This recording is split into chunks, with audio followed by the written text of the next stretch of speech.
Andrew, we rolling? Alrighty, thank you very much. Today is April 15th, 2026, and this is our 5 o'clock work session.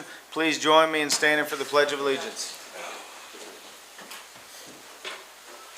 I pledge allegiance to the flag of the United States of America and to the republic for which it stands, one nation, under God, indivisible, with liberty and justice for all.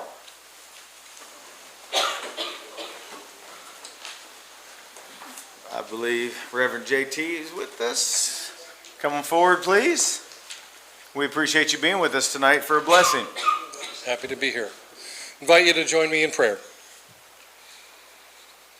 Gracious God, our Creator, we give you thanks for the blessings that sometimes we notice and other times we overlook as we live in this place that we call Franklin County. It is a gift from you and it is a blessing. And we pray that you would continue to bestow your blessing on the people of our county, the people who are here today to help make things better for our residents. We pray this in your holy name. Amen. Amen. Thank you very much for being with us tonight. All righty, first agenda item is public comment. Do we have anybody that would like to speak under public comments? Seeing none, we are joined tonight by the famous Judge Thomas Wingate. So I said, yeah, I'm not going to say it. So, Judge, welcome tonight. And I think you're here to present something to the court about an idea you all have about the courthouse. Yeah, it's been an idea that's been brewing for a while. Now, I will say something sort of humorous. Is the last time I was in this courtroom, I made two people, I was holding court, and I made two ladies so mad they got in a fight in between them double doors. So I haven't been back since, so Yeah, let's not repeat that tonight. It has to be something very special for me to, this has already been cleared through our Kentucky Supreme Court. In fact, they are very much for this. And it's a background that I know that Eric knows a lot about, but John Marshall Harlan held court in our Franklin County Courthouse, and from that, he ascended to the United States Supreme Court. The thing that's so relative about it is he was a dissenter, the great dissenter, and there's been a book written about John Marshall Harlan, and we are lucky enough to have the author of that book that can come and speak, when we do this. And so anyway, I've given you a brief CV of him. I've also given you just a letter to this honorable body of why we want to do this. And, it's something that probably we should have done quite a long time ago. This is supported by Democrats, Republicans, all people, because of the historical nature of this. And it's quite a big deal. And if you're a lawyer, it's a real big deal, and I think that Max can testify to that. The gentleman that we have speaking for the Frankfurt Heritage Lecture Series is a guy named Peter Canoas. I don't know if I'm saying his name right. I've actually met him. He wrote the book. It was funny. We went over to Center, Philip and I did, Philip Shepard, and Matthew, my son, to hear this gentleman speak. He was very good about John Marshall Harlan. And Matt had his book with him and was going to get it signed. And Philip goes, well, I don't know why you want it. No, you're not signed. No, don't. And he was working for Philip at the time. So we're walking in, and there's our Chief Justice with his book. And Matt goes, it's good enough for the Chief Justice, but not good enough for me to take my book in and get him to sign it. So anyway, that's basically it. I've got you a packet here. I also have you you don't have to follow it, but a resolution if you want to do it. Anyway, that's pretty much it. I'm going to sit down because I have a bad back. If y'all got any questions, you can direct them. I'm loud enough to read. Does anybody have any questions for Judge Wingate? Squire Wistman. Just a comment, if I can, Judge. I think it's appropriate and fitting because if people don't understand this man, he began his career here in Franklin County as the judge of this fiscal court. He had an appointment before that, but started here in, 1851 or 1858 as the the fiscal court judge, and then ascended his way to the Supreme Court of the United States from right here. He's a homegrown boy, and it's more than fitting that we honor him because he's not been anywhere else. I think it's sort of funny that his very first public speaking engagement, which is in the book, was in Bridgeport. Interesting. You know, I live it. Exactly. So anyway, I'll let you all consider it. Yep. If there's any other questions, just feel free to give me a call. I think most of you have my cell phone. Yep. Just give me a call if you have any questions about it. We're not going to change any of the signage. We are going to do a historical marker, okay? And, you know, we might ask for a little bit of money for that. That's about it. I mean, Let's define a little bit of money, Judge. Heard that before. You kind of slid that one in on us. Yeah, I like that, yeah. We might ask for a little money. I also got the Bar Association kicking in money for the speaker. And then we want to get a plaque right outside of H and just put something there. I do have, and I was telling Mac, I'm trying to get a hold of an original portrait that is actually in our Attorney General's office right now. So I think I could wiggle that maybe, to have it on loan for us for a while, because he has it on loan from the Historical Society. Oh, okay. So that's about it, fellas. Okay. All right. Anything else? Go ahead, Squire. The resolution is before us. Do we need to amend our agenda to add that tonight, or do we want to add I'll it let to the y'all next agenda? consider that. You can. Yeah, I might put it on the next agenda. Yeah, I want everybody to have time to read it. Because you know, there may be typos. I don't know. Yeah, yeah. Is there a timeline that it's needed by? Do what? Is there a timeline before the announcement? Well, what we had planned, and I was talking to Sherry about this, and is doing it on June 12th, okay? And she said, well, it'd be great for, was it Kentucky or Frank County? Franklin County. Frank County's Birthday. birthday. Problem is, this speaker in this lecture series, I don't know if that's firm in place or not. Be glad if, I think we might be able to get it going. But, you know, just the next 2 or 3 weeks would be fine. By May 1st would be fine. And then, I'm trying to think if there's anything else I need to tell you.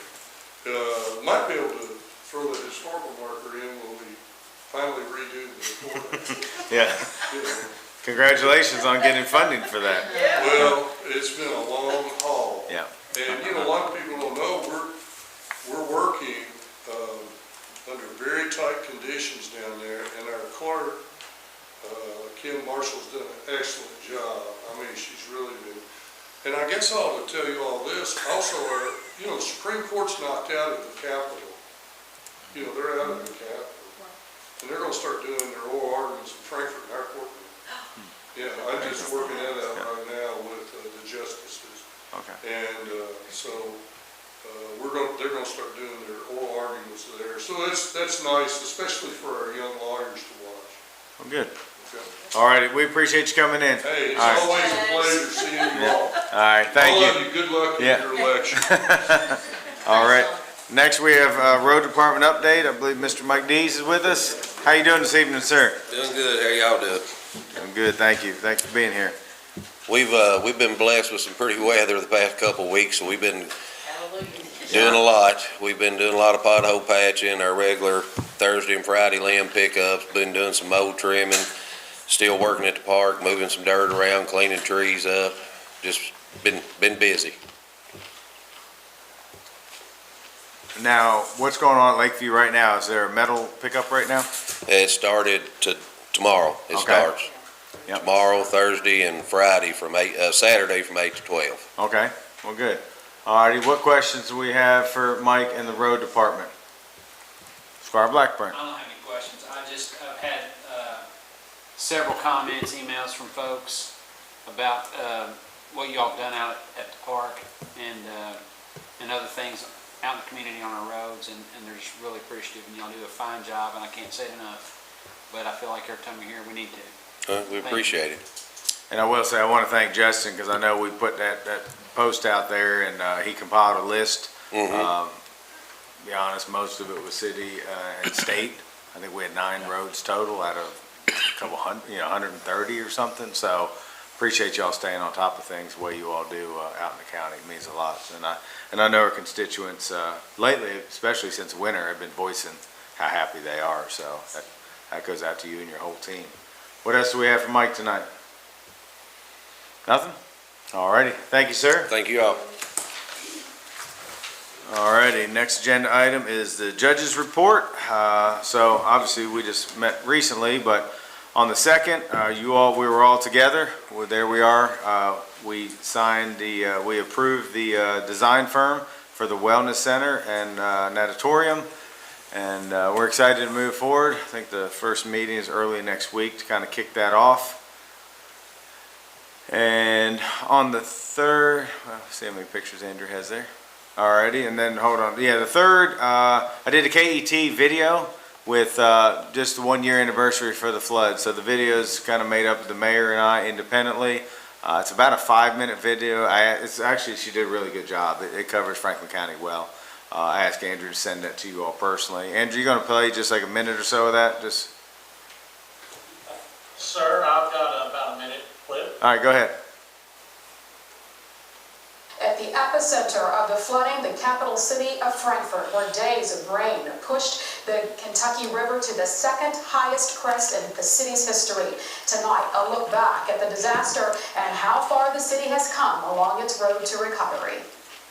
It was our 2nd worst flood to 1938 was the worst, and it only missed it by about an inch. Very devastating. 500 homes affected, businesses. So it was a lot to kind of wrap your head around as we were going through it as a community. Most people had never seen anything like it, and in some areas of town, the residents are convinced that this was the largest, biggest flood we've ever seen. The areas that were hit the hardest were in southern part of the county that were, obviously along the river. Big Eddy area is the most popular, and then in the city, Bell Point and Paul Sawyer Drive. I think we're very fortunate being in Franklin County because we do have state government here. I mean, within no time, the governor was calling, what can we do? What do you need help? Do you need National Guard? When things changed in the middle of the night, the floods changed, everyone thought they were going to be okay. And then at like 2 in the morning, all the charts from FEMA changed. And then we deployed the National Guard. They knocked on doors. They evacuated people. All righty. So, but it was a really good video. I just watched it today for the first time. So Andrew's going to send that to everybody if y'all want to watch it. At the epicenter of the Alrighty, and then park updates. As you know, the softball complex is going well. They started pumping concrete at about 7 a.m. I don't remember what day it was last week. They went ahead and did both areas where the concessions are going. 160 yards of concrete total. About 30 guys work that concrete, and they make it look easy because they do it every day. But everything's on schedule. I believe 2nd week in May, the buildings should be showing up. And I think next week the block layers start. So getting ready to see some big changes there. So still looking at October to have that up and running. So very excited about that, as you all should be also. And I know last night the Sports Commission had a meeting, and they passed the item to hire a sports management company with a couple contingencies on it. They want to change in the contract with their attorney, so hopefully the company will agree to the couple things that they've asked for, and we'll get them on board to kind of help us through this project. On the 7th, the mayor and I had lunch with Dr. Acapo up at the student center. We're going to try to do that once a month. We go up there and have lunch with the kids and just kind of show our support as a community. On the 8th, I went to a Together Frankfort meeting, just kind of, they wanted me there to just talk about a couple different things about what was going on. Appreciate everything they do in our community. On the 9th, we had the ribbon cutting for the New Era Dispensary. It's the building out there. It used to be Rings and Wings. I think it's going to probably do very well as a cannabis place here in Franklin County. But super nice people, large investments. It's just good. On the 13th, I went ahead and had a behind-the-scenes tour. I don't have any pictures, though. I should have taken some. With Bill Cull and the Grand Theater. They're on schedule. Things are going well. They're on budget. He's very excited. They're moving along. Most of the stereo stuff's in. They're hanging lights currently. The balcony floors are all epoxied already. They haven't got the new chairs yet, but I'm sure that'll be right towards the end when they'll install those. But I didn't realize they're doing all the carpet out in the foyer areas. up the stairs, the whole top level. It's not just in the main room, so, but that was going very well. And then today, I was with our economic development specialist, Penny Peevler, at Thornhill with Kelly Anderson and Matthew. We just kind of toured it. We saw all the new things they're doing and how we can support our companies that are here in Franklin County, because, you know, they could use a lot of the services. You know, a couple have reached out to us and said, hey, can you help teach our, you know, some of our people English and things like that. So I think they're gonna go to Cummins maybe and work on some life skills classes and some budgeting classes that they've requested. So I think it's gonna be a good opportunity to kind of get with a lot of our employers to really get a relationship going, especially with Thornhill, because they're doing so many cool things. So that is my judge's report. So thank you. Alrighty, next agenda item from the minutes from our April 1, 2026 meeting. Any questions, concerns, comments on that? Seeing none. Approval of minutes from a special meeting of April 2, 2026. Anything on those? Judge? Yep. I Go ahead, think Squire. the third paragraph just needs to be struck from that entirely. We didn't hold two concurrent meetings the way it reads. Okay, clerk, did you see that? Yes, I'll make that change. Okay, thank And you. then, question about that, Judge, at the time I asked, and we said we may need to put it on the next agenda, but I just wanted to be sure in this meeting that we don't need to do anything with the Sports Commission's contribution, that the $100,000 that was going to be, we talked about maybe adding that to this agenda to have to approve it because it was going to come through us to pay for this resolution. I don't know if we need to Oh, the notate- 50,000. 50,000. So I'm sorry, yeah, you lost me the 100. I was like, okay, yes. I mentioned it there. I don't know if it needs to be notated in the minutes that we decided to take action on that separately at another time. Actually, It may be appropriate, Or but just put it on the next agenda. I think put it on the next agenda Yeah. because And then it'll be an agenda item. it'll need to be an agenda item. Okay. Clerk, can you make a comment on that? Yes. Yeah, and we need to reach out to Sports Commission about that, please. Thank you. Anything else? Alrighty, next, I believe we have Brad and Casey with us. Oh, and Tina. Come on, Tina. You run it. You run it. How are you doing tonight? Great, Tell how are you? everybody and Facebook land who you are. I'm Tina Peck, I'm senior planner here for Franklin County and floodplain administrator. Good Yes, deal. What do we got going tonight?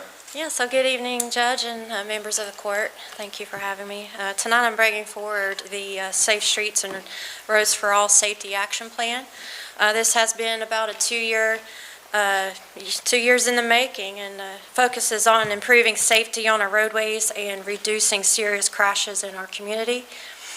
We've worked closely with H&B Engineering throughout the process, from reviewing data to gathering public input and putting this plan together. This plan is now in front of you for adoption, along with a resolution for your consideration.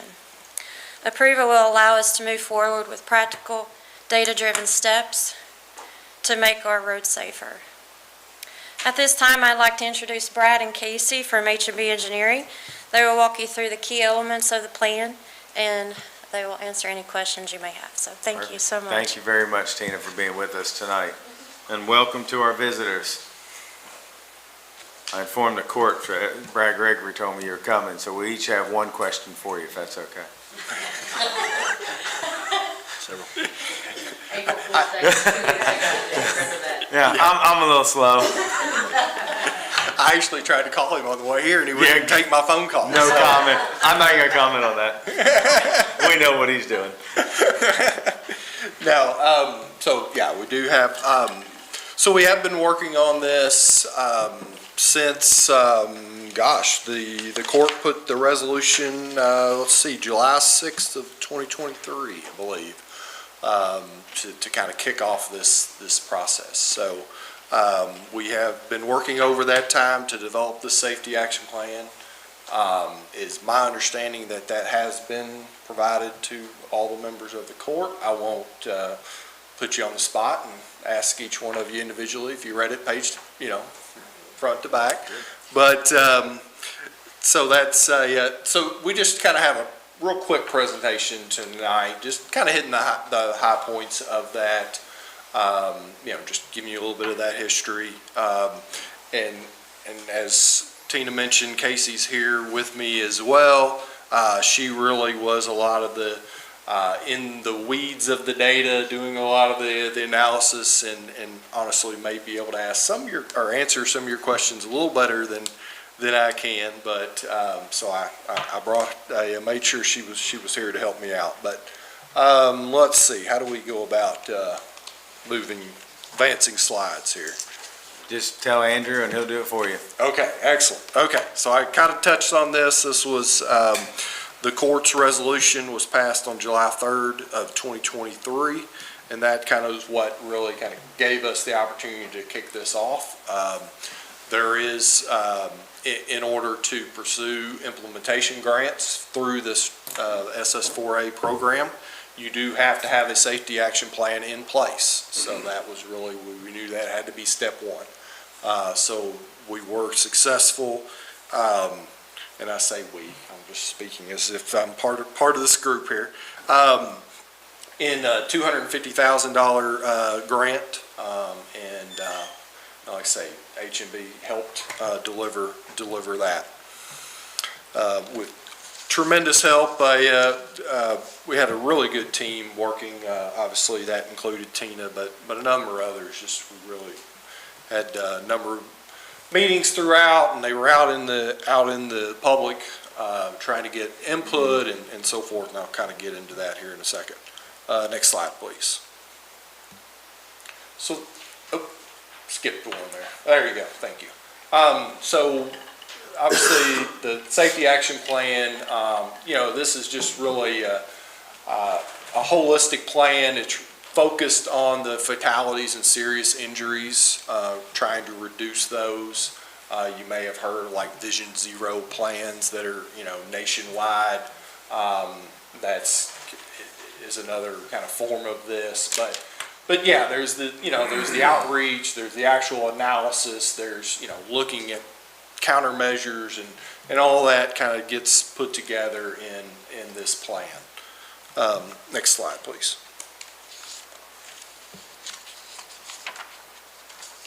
So there was, kind of a 6-ish step process that we've gone through. That is, like I say, very data driven.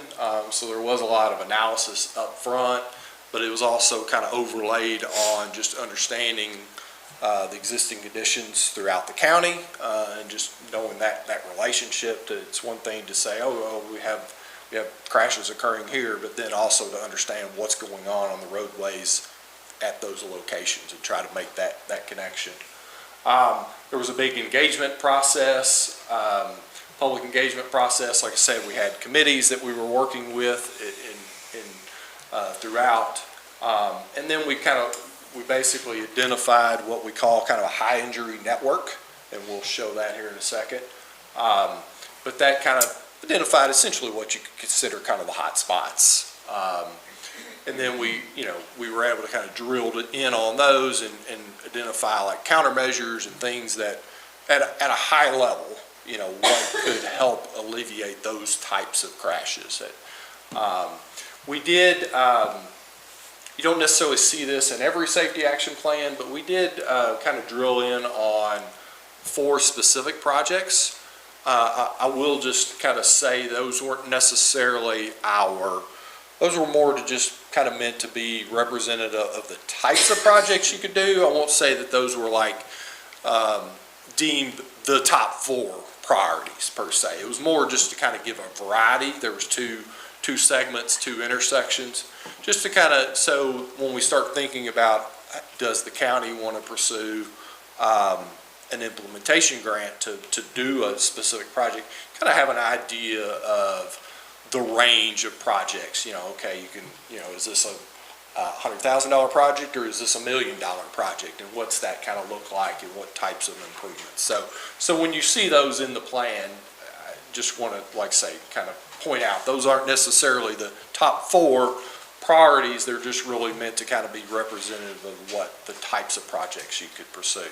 And we also took into consideration when we were thinking about that, there's already projects that the Kentucky Transportation Cabinet is doing within the county. And we didn't necessarily want to duplicate efforts that they're already doing, so we kind of tried to focus on some areas that would complement, work that they're doing and not duplicate that. Next slide, please. So all that kind of culminated into, a planned document. And again, mentioned, we had a subcommittee meeting, a group that was probably meeting monthly at one point. Obviously, that kind of tapered off towards the end as we finalized our document, but had really good input going through each step and getting that group together on a regular basis and helping guide this process so that we ultimately ended up with a document and a plan that we could be proud of. Next slide, please. So there was public engagement. It kind of, the first piece that we did was a survey that was developed. That stayed open for about 2 months. That ran from March 12th of last year, 2025, till May 19th. And that garnered a couple hundred responses from folks. Obviously wish, always want to get as much input as you can, but it certainly wasn't for a lack of effort. You can see pictured here, Tina was at one of the events, I think that was the farmer's market. But there were several events that we went out, set up a booth, had little survey cards that we passed out trying to get folks to participate in the survey and provide responses. So it was good information that we got back, through those efforts. Next slide, please. And this is just kind of a summary of, I forget what you call these little graphics here, but basically speeding. It kind of takes all the keywords that we got through the survey and highlights the ones that were basically mentioned the most often. So certainly speeding is clearly what pops out off the page there, but just talking about enforcement, traffic, the interaction of traffic signals, concerns with just pedestrian and bicycle safety, because you notice some mention of sidewalks and bike lanes. Another one that was red light running, related to the signals, but also just maintenance concerns, like with pothole repair, for example. That's something that it's good to know that and that's something that we can take that forth and look for opportunities to work in that on that area. So and it this is obviously detailed in a lot more detail in the plan, all the survey responses and so forth. But this is kind of a high level idea of what some of the concerns were. Next slide, please. So mentioned that this is definitely data driven, and it is, so we looked at a 5-year period from 19 to 2023, and we did a couple things to kind of get down to the analysis crashes, and that was just to simply remove I-64 just being a federal interstate facility. Not the county's not going to go pursue a project on I-64. That's really something to focus, the cabinet's going to focus on. So remove those, and then also you do get like parking lot crashes and stuff in the database, so we removed those as well, and that became kind of our starting point with the data. Next slide, please. And I will mention again, I think I mentioned it early on, but we'll just kind of emphasize that there is an emphasis on the fatal and high injury, or the serious injury crashes. Although we looked at all, we certainly want to understand too that severity of the crash. So through all of that analysis, we ended up with what with the high injury network. And that is kind of, there's a, data analysis process that you go through to essentially kind of get a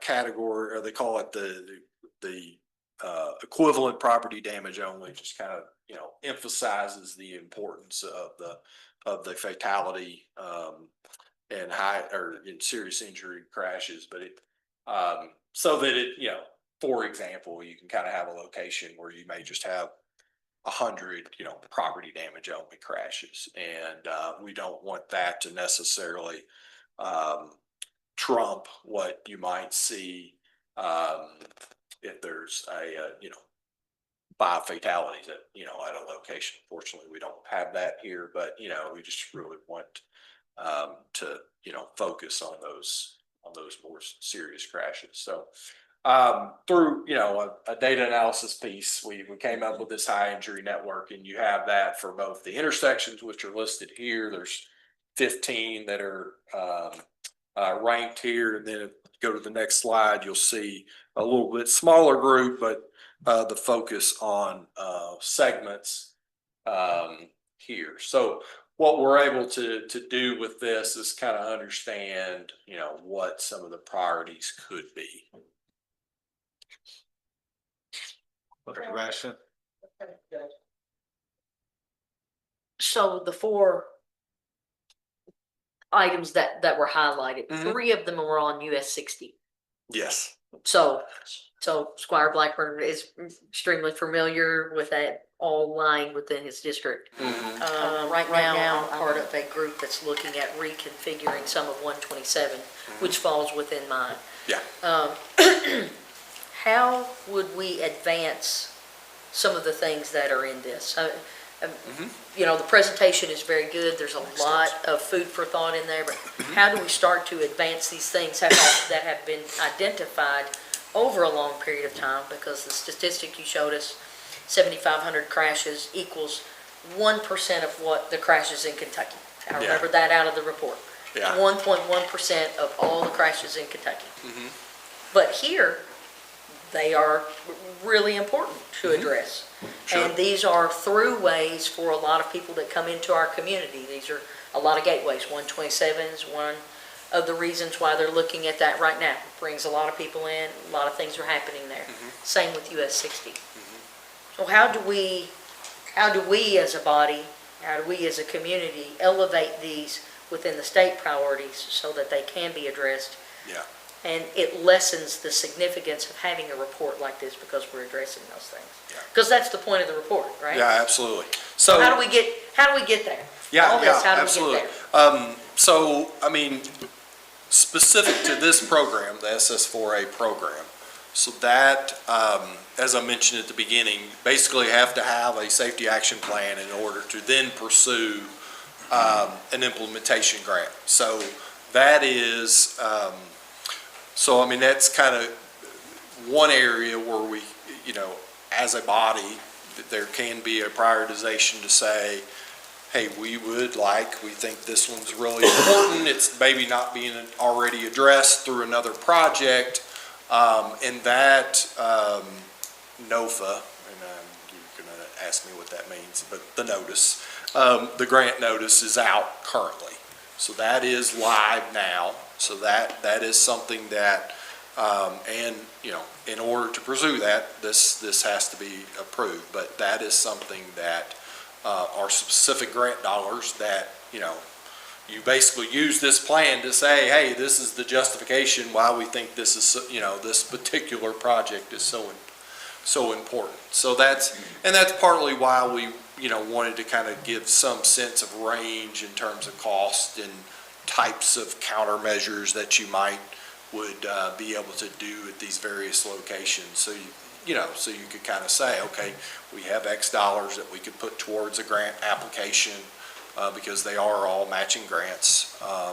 So there's, so that's obviously an immediate opportunity and something that does need to be acted upon fairly quickly.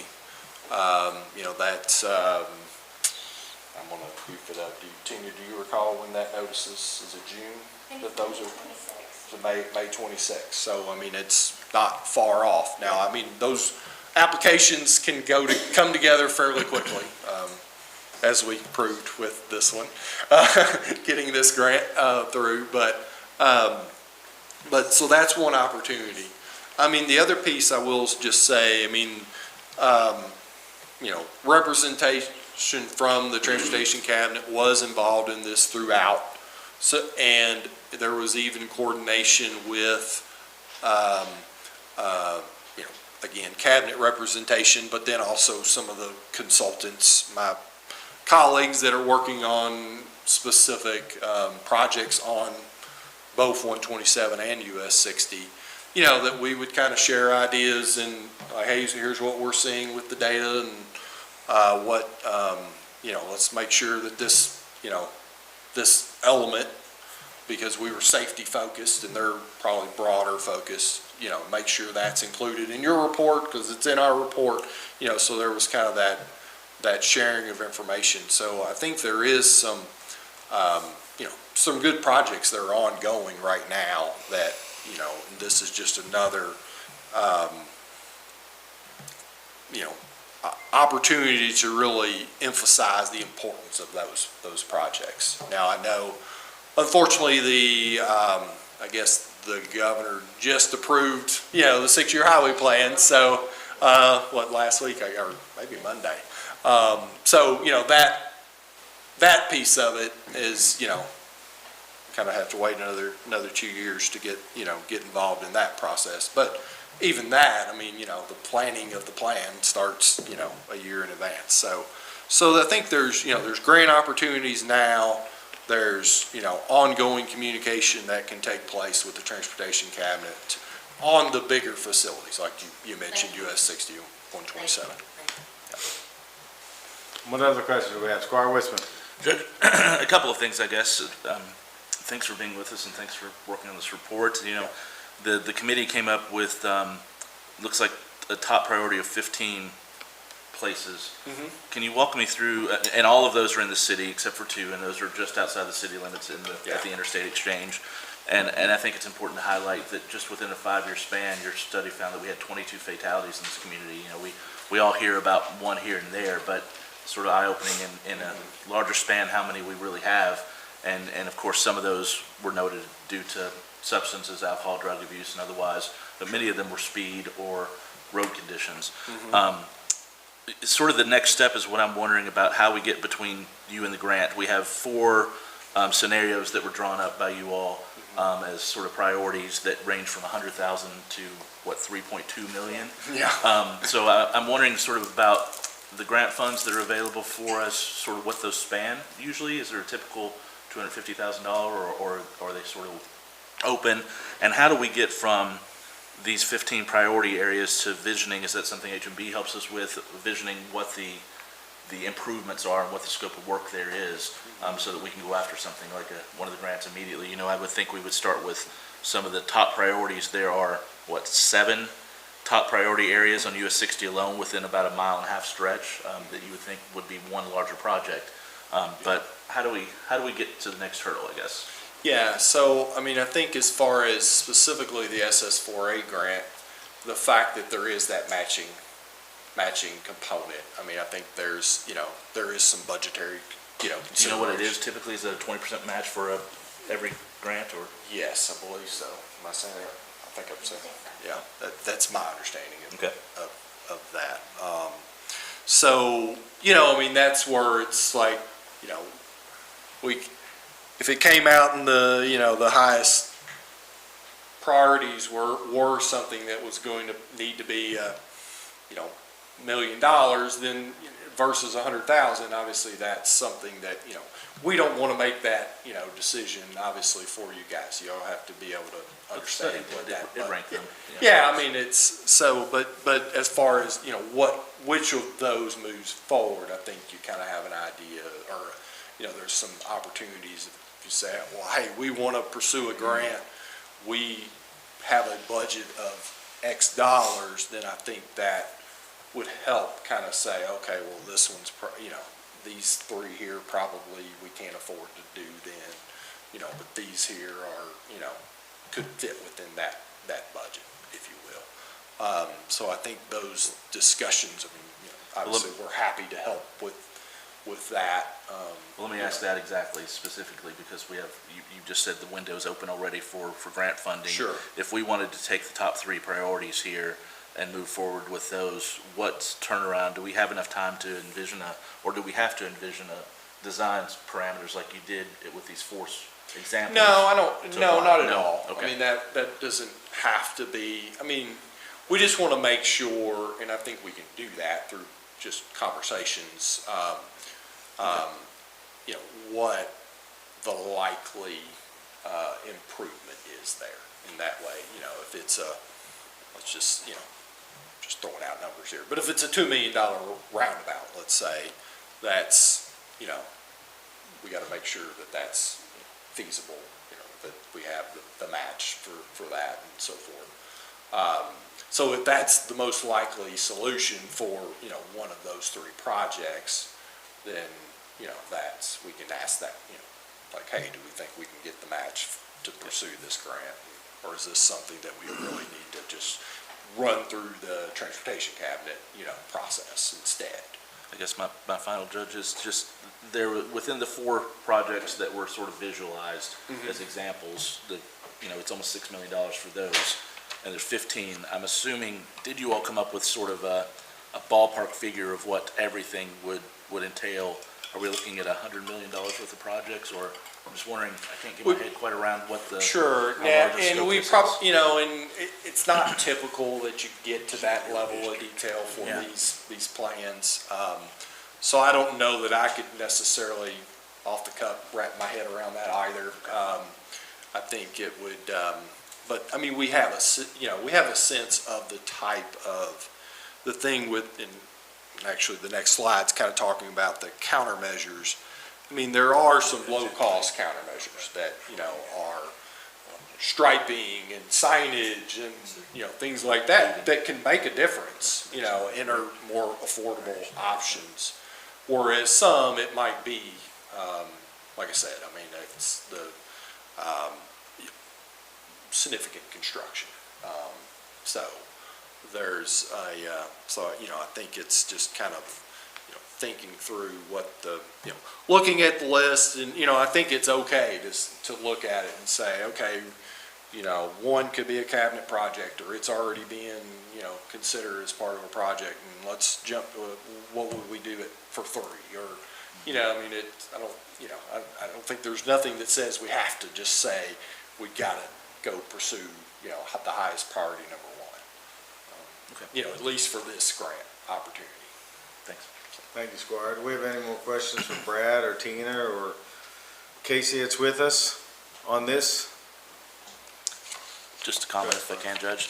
I just wanted the citizens to understand that may be listening or look at this later, that the scope of this project was countywide, and it's given us some really critical data that didn't exist before. We've all asked for, I've heard it in court here, asking for improvements at intersections and things where we know crashes are happening and there's accidents, that the state has come back and said, yeah, the crash data doesn't support putting in a light or whatever at that intersection, but we now have some nice data here that I'm excited about that says actually we do have a problem in this area that the crash data does support, and it's because of, something that's going on this direction or that direction that citizens have been frustrated, and I've asked before about different solutions that we've not been able to get, so I'm hopeful that we can finally explore some of those now. So I'm thankful for this study. And I think on the federal level, I've had a couple conversations, and, it used to be, you used to hear, unless there's fatalities, they're not even going to look at it. But I think they're trying to get a little bit more proactive, and I think this data here is going to help support some of the decisions of letting some of that money go, so there isn't a fatality. So that's a big thing as far as I'm concerned. Yeah, and I think, and also, that can go a little both ways too, I think, which is with the methodology and so forth that kind of is in the background here too, because, you noted obviously that a lot of the intersections are kind of within the city limits and on the roads that carry the most volume and so forth, but there is, in the way that the analysis is conducted, if there is a higher number of crashes that relative to traffic that, might be occurring out in the county on a lower volume road. I mean, that does still have the opportunity to rise up and get noticed with this methodology. It's not just like, okay, wow, it's the only things that are popping off the page are on the two highest volume roads in the, in the county. So there are some opportunity to kind of counter that both ways. Good deal. Tina, any last words? I know you've worked really, really hard on this with HMB and a bunch of other people. Any other thoughts you want to share with us? Or, I'd like to say job well done to everybody. This is a lot of work. I just wanted to say thank you all for letting us do this project. It's been an awesome long-range project for us, and it's been great. It's fantastic to see the real data. Yep. And how we can improve our road system here and prevent crashes and deaths in our county. So, yeah, that's about it. So I'm excited. Good deal. Thank you very much. Yeah, Brad, thank absolutely. you. Appreciate it. Thank you. Thanks, Casey. Yeah. Casey, would you like to say anything? I mean, you're here. Come on. No, I tapped out on the way. I was like, you know what, Brad, you got this. Really? I Okay, was like, yeah. I'll be moral support. I know, I was waiting. No, he had it. All right, thank you very much. All righty, next agenda item, I believe, Francis, are you coming up to talk about this, the agreement? With the Office of the Court for Fast Check Account Services? Yep. This is good news, actually. Yeah, you always have good news, Francis. The administrative. Thank you, guys. Have a good night. Thank you. The administrative offices with the courts reached out to me and wanted to know if I wanted to set up a government plan for doing background checks, which they charge government entities $10 per background check as opposed to $25. I said, yeah, that's a no-brainer. So that's what the agreement is that we're setting up the government contract and reducing our rate from $25 to $10. Can't imagine anybody saying anything about that. How long have they had that in place? Microphone, please. Thank you. I don't know. They reached out to me. They said, we noticed you've been, doing all these background checks for Franklin County Fiscal Court, which makes me wonder the same thing. Wonder how long this was in place that we could have had this, but I don't know exactly when they implemented that. Thank you very much. All righty, once you stay up here, because I believe you and Summer are coming up. Summer, good evening. Come on up. Good evening. How are you doing? Fine, how are you guys? Great. So you have something in front of us here, so why don't you tell the court about what you got going on? This is a proposal to add an administrative assistant position.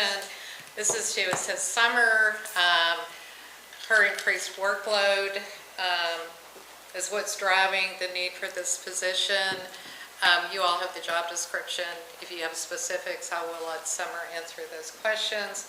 Pay range would be 20 to 22 per hour, which is in line with other administrative assistants that we have. But that's it, unless you have any questions. Summer, why don't you talk a little bit about, because I know you've, with all the growth and new jobs and 500 Right. jobs and what we're doing with our enforcement, I mean, things are really stepping That- up. And Yes. so you could talk a little bit about that, and then honestly, the sports commission deal hasn't even started, so No. could you talk a little bit, just so the Well- court understands? Adding the enforcement position, going on, I believe it's two years now, that has increased, of course, the business license and everything like that, and also locating these individuals, which takes more time, more effort. The sports commission, they have purchased new software that we're right now trying to implement and get all that going.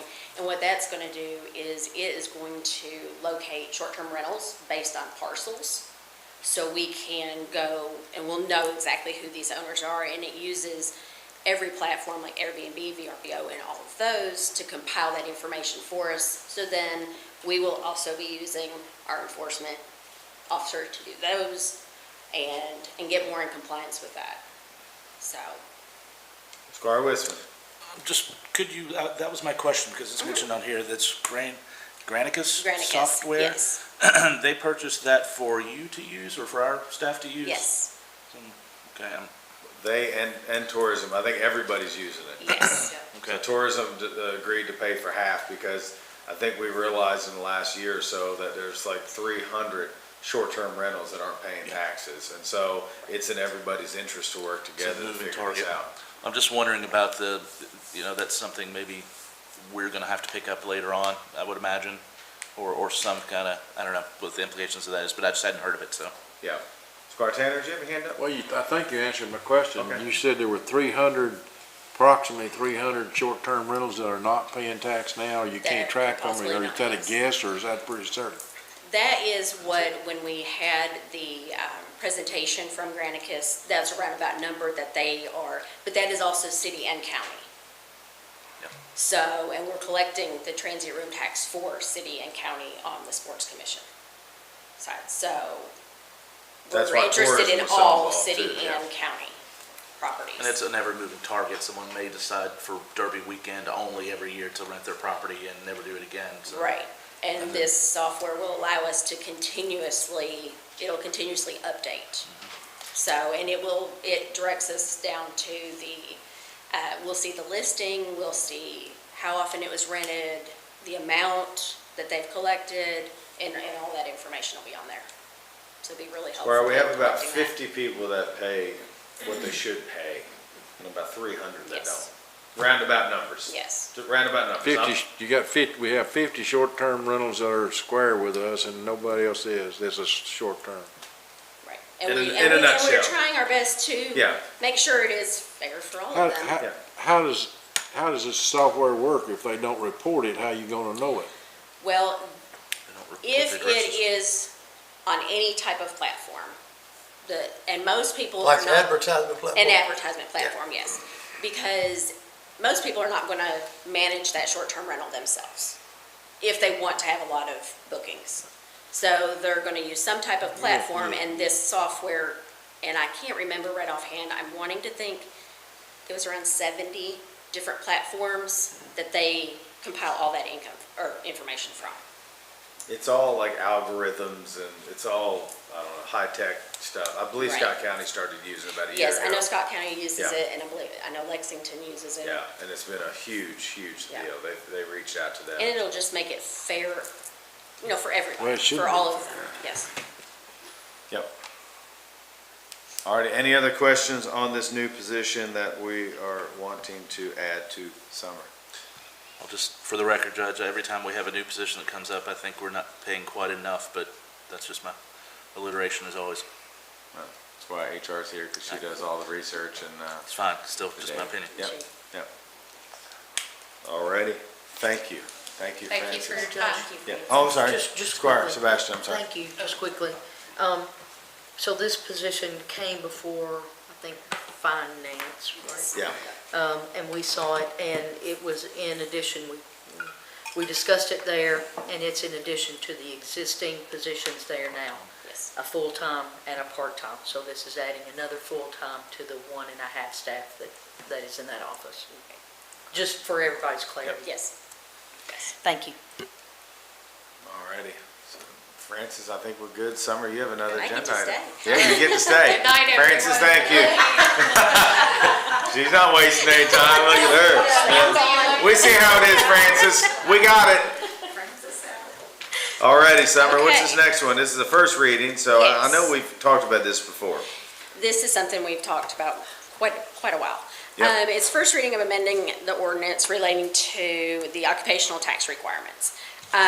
What I've done is, and we have met probably since, I think it was last January, that's kind of when we started this, because we have a lot of people that, if they're just going to be doing a small time frame here to pay the business license, and, we've had some complaints with that, so we're trying to help there. So the only thing I'm changing is, in our definitions, is I'm defining the vendor fair, which is basically festivals, carnivals, craft fairs, trade shows, things like that, that are just very, random here and there. They don't last very long, and this is for 7 days. So instead of, we were thinking to doing a 3, and then we just decided a 7-day frame, because, I'm sorry, up to 7 day, yes, not past that.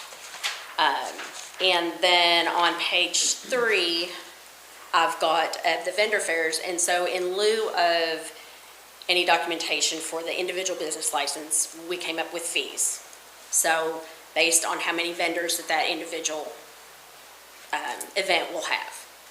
So for instance, we know we have Expo coming up in the fair at our Right. park coming up. So Yes. if this were to pass, then we could contact the people that put those on, and it would be their responsibility to tell us how many people are there, and then they Right. could do the work. Yes, So and individual people don't have to all do it. Correct. That's correct. All right, And then I also have an application that, and I can send that, it was not in here, I can send the draft out. And it's basically all the event information, whoever the coordinator of the event, all of that information, and it also asks the number of vendors, so we can collect the fee and things like that. Okay.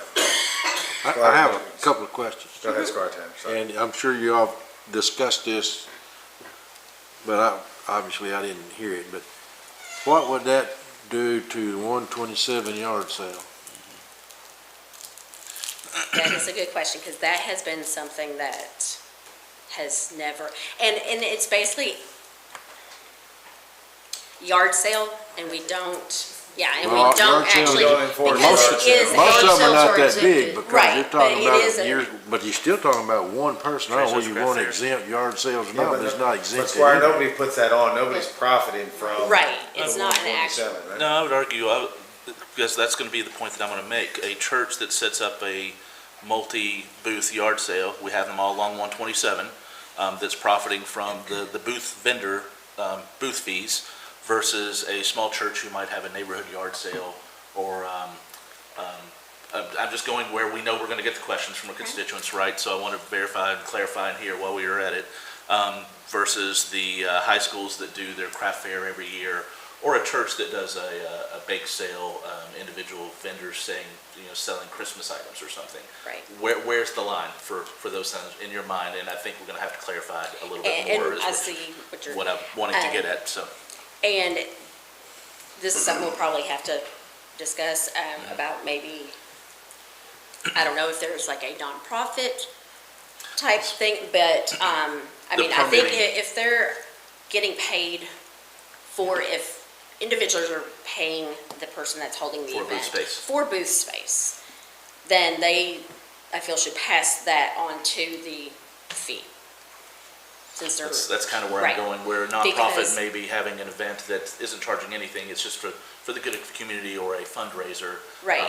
We had some language and we had some conversation about permitting, last year, I think it was, and we specifically exempted churches and Yes. nonprofits, that I think we should probably mimic that kind of language to be consistent right here, so. I agree. That's exactly what. So you think you could put an exemption for nonprofits in this before we vote? I could go in there and Okay. compare it. Well, there's some other issues. But, There's some other things. It used to be a huge But, hey, book Squire, fair. it is first reading. Yeah, that's what I was yes, getting ready yes, to that say. is too. We Yeah, have first to- reading. It's just a So first I reading. can change. Well, true, but the This is where second we reading, ended. However, it needs to again, be changed typically before we with get there. to everyone's point, if there's something that needs to be amended or adjusted between now and the second reading, that can happen. Yes. There Yes. was a considerable discussion about yard sales, Yeah. considerable discussion about that. And the thing is for example, the 127 yard sale, the discussion was how, if they're setting up on my personal property, I mean, do we go to, you don't know where the property line is, you don't know when they cross the We're property not trying line. to overreach here. I mean, Right. it is, that was a big part Well, of it. how did you all We don't discuss know. resolve that? Because as she don't pointed know. out, and the Squire did here, there's a church right down here that sells booths. I don't know how much they get a piece, but they sell them. They don't let people sit in there for free. So at that point, is the church responsible for the whole deal? Or, Yeah, but they're nonprofits. I mean, I don't think we're looking, this Well, is they're more on still- the yeah. bigger scale, the fairs, the expo things. The people that are for profit, I don't think we're looking to go after people yard selling.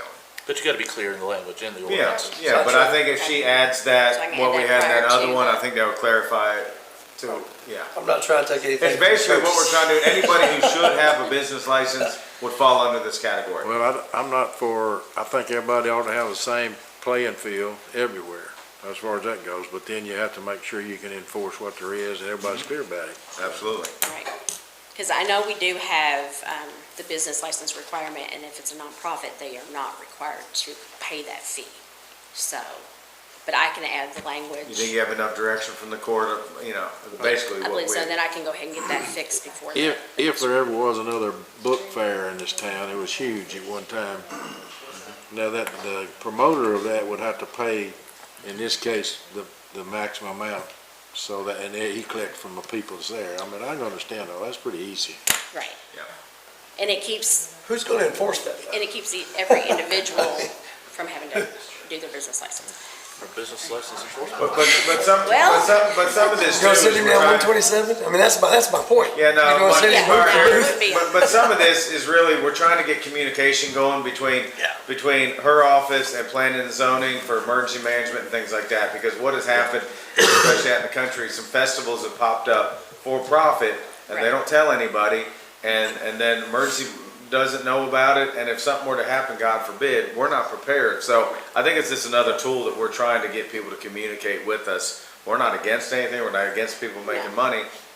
We're just trying to make sure that, Make sure they're safety and security of our citizens. Right. We had, I'm trying to refresh my mind, which is pretty hard for me to do sometimes, but we had some discussion about having events, large events, which was not necessarily booths, but a concert rally or something that we tried to regulate somewhat with that. Did we? We have that did, planning and zoning, we right. do regulate that. Yeah, we Right. did take care And of then that. that would be the planning and zoning. Yeah. Yep. Squire Wisman, did you have your hand up again? No? Okay, I'm sorry. Any other questions? I think Summer maybe has some direction. Max, can you help guide a little bit? I think you've heard the conversation here tonight.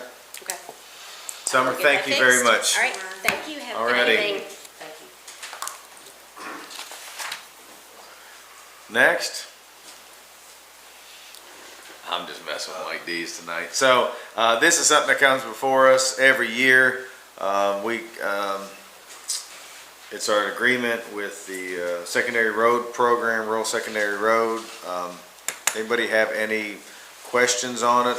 I'm not sure how much we can even answer. I mean, it's something that comes before us every year, and we review it and we send it back to them, so.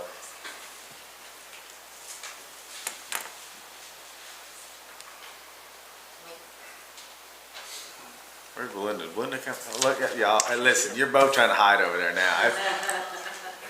Belinda, why don't you come on up? No, hold on. Wait, what am I talking about? No, give me a second. The next two items we're going to table because we had a meeting the other day and some things came up. So Belinda asked that we table those next two items, 9 and 10, and then if you can come up and talk about 11, correct? Yes. Table till when? Oh, To okay. our next regular meeting? I'm sorry?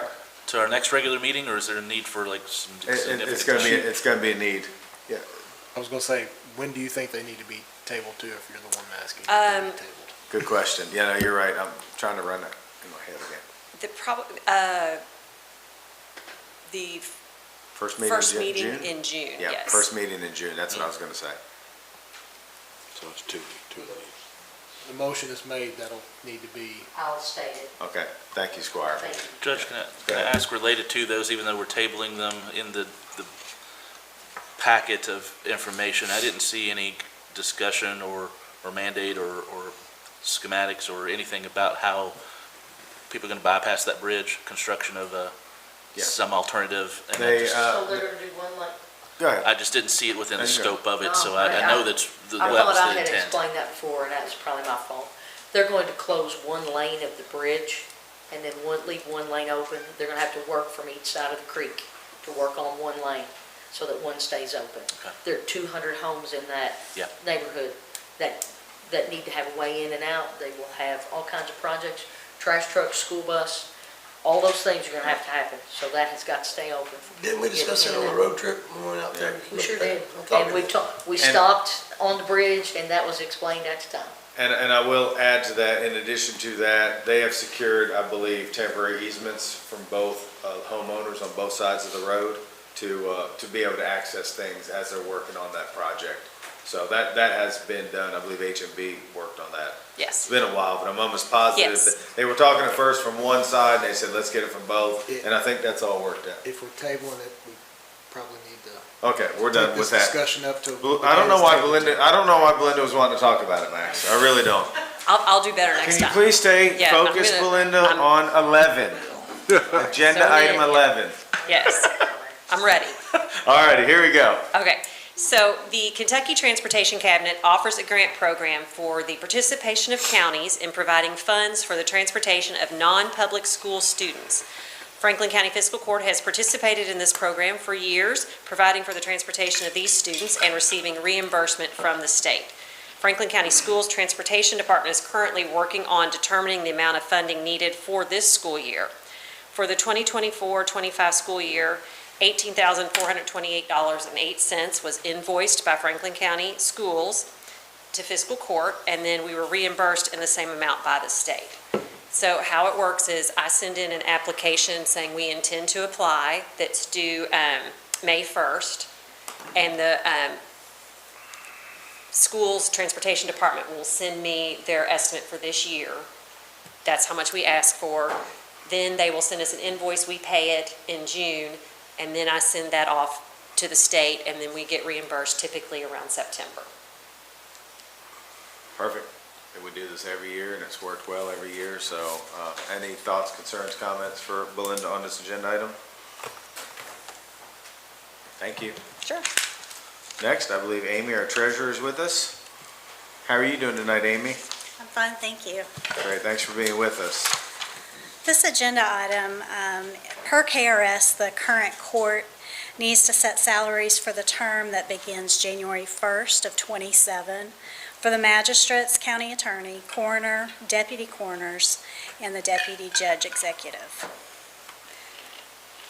The magistrates and the coroner are at the current rate plus annual CPI. And the deputy coroners and the deputy judge executive current rate plus the annual county raise. All righty. Any questions, concerns, comments for Amy on this agenda item number 12? Thank you for working on this, Amy. Judge, yeah. Go ahead, Cora. Amy, typically, we get a directive from the state about what those are going to be. Is that the case this time for Yes. these numbers? The CPI, yes. It just didn't state it overtly here that Yeah. Usually in February, we get the annual CPI from the Department of Local Government. thanks. All righty. Next agenda item, please. This is for authorization to open 2 accounts with Heartland Payment Systems. These are for the golf ball dispensers that will be placed at both parks.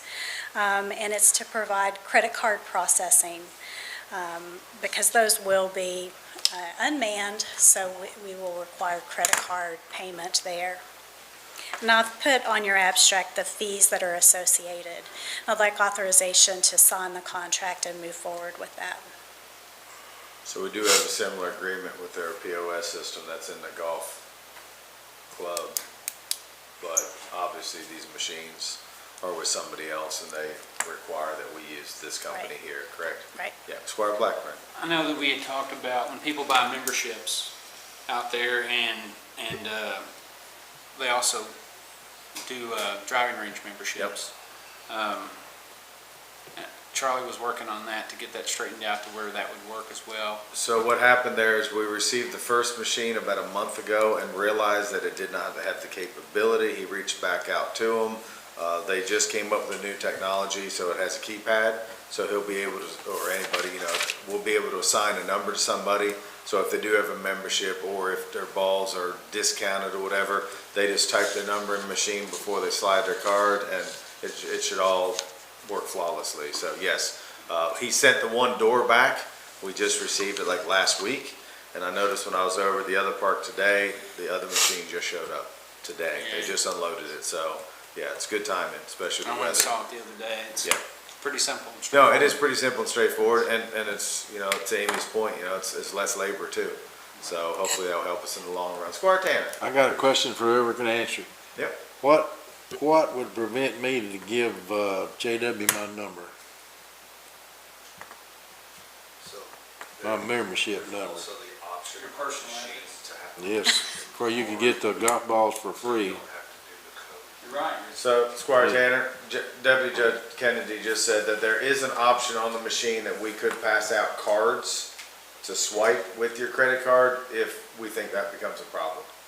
So I would hope people would be honest, that would have that, but if we have to, we could do cards. Hoping people are honest works every time. But, I mean, that is an option. I trust in God, everybody else pays cash. Squire Wisman. I just wanted to make sure the current processing system we have doesn't have any kind of exclusivity to it, that we can't have another processing entity at the park. There's often those clauses with those. I just would like to make sure that we can approve this contingent upon, that there isn't. Amy, you know anything about that? We did check to see our current processors, Clover, if they could, and they do not. Charlie checked into that. Thanks. That's a good question. It is.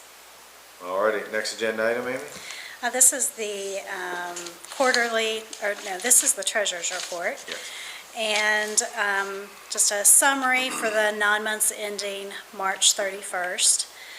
Receipts, 36.2 million, expenditures, 36.9, adding in the fund balance as of June 30th of 25 of 29.6 million, gives us a fund balance of 28.9 million.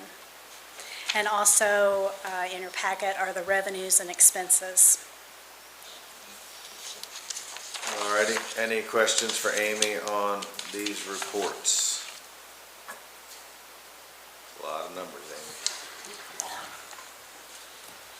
Alrighty, what else do you have for us tonight? The next agenda item is the quarterly report that is filed with the Department of Local Government, and it is the same summary, it's just in a different format. Any questions, concerns, comments on this agenda item for our treasurer? Alrighty, seeing none. And then my final agenda item are several budget transfers. In the abstract, I've put the detail as well as provided support for that. Any questions on any of these budget transfers that Amy's requesting tonight?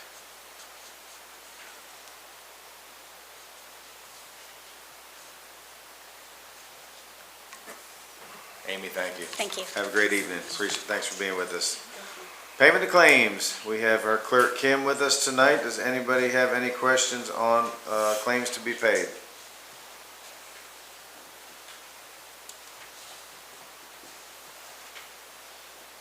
Alrighty. Seeing none, we're going to go to other business. What other business do we have tonight? Squire Blackburn. I know staff at P&Z reached out and reminded us of the ordinance that we passed to kind of streamline the planning and zoning process and zone changes. And there was one that they sent to us. I just want to know if anybody in the court received any complaints or people that were not okay with it. Anybody receive anything from any constituents on that agenda item? I didn't either. I have not. No. Alrighty, what other business do we have tonight? Any other business tonight before we go into voting session? I got one question. Squire? On the staff report, you talking about 103 Peaksville, or are you talking about? Yeah. I've not heard anything about 103 Peaksville. I heard something about the Circle subdivision, Pine, but it had already been taken care of, so. Okay. But on the 103, I've not heard anything. Perfect. Thank you very much. And you would have. And I would. You would have. Alrighty, seeing no other business, we're going to go ahead and go into voting session tonight. Clerk, please call the roll. Squire Sebastian. Here. Squire Blackburn. Present. Squire Dykus. Here. Squire Harrod. Here. Squire Tanner. Here. Squire Wisdom. Present. Judge Mueller. Present. Thank you, Clerk. Authorization of approval of minutes from the regular meeting of April 1, 2026. So moved. Second.